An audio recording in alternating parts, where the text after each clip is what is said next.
O fara bila ye ka bara wɛrɛ kɛ bari ko bɛnna mɔgɔ ma o ti bara ye bara na kana bɔ i la tɔgɔ san bolo tɔgɔ filɛ da bɛ mɔnɔ bara na bolo da dira Buhari ma dɛ mana kɛ Buhari y'a ɲɛfɔ n ɲɛna a Bamakɔ Umaru wele san kelen kɔnɔ ka taa mɔbili fila di n'anw ma ten k'o ka dɔgɔ kana kalanden yɛrɛ moto kura la filakɛ n bara na kana bɔ i la I bɛ mun fana ye ne b'o fɔ diɲɛ yɔrɔ I bɛ mun di ne ma ne b'o lankari diɲɛ yɔrɔ furuju la fɛɛrɛ ma boli fɛ mɔnifɔlɔ bɛ mun fɔ I tɔgɔ la.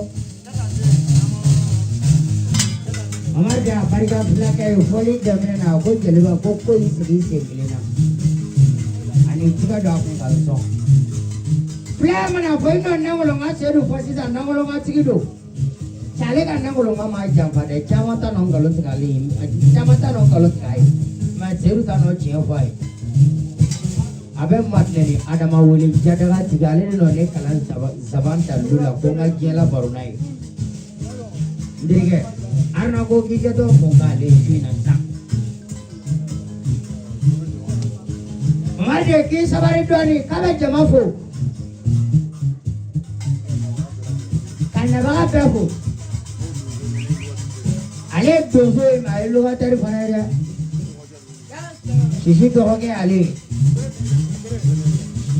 aw tɛ ale dɔn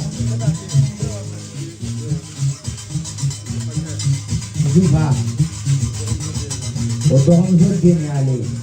dɔgɔnin kɔrɔw ye olu ye n'u nana nin kɛnɛ kan o nalen o yɛrɛ ka kɛnɛ kan o bɛ jama bɛɛ fo olu tɛ locataire Buhari ye dɛ a ye sabali a y'a hakili to nɛgɛ na a ye baro sigi da kelen na ko sini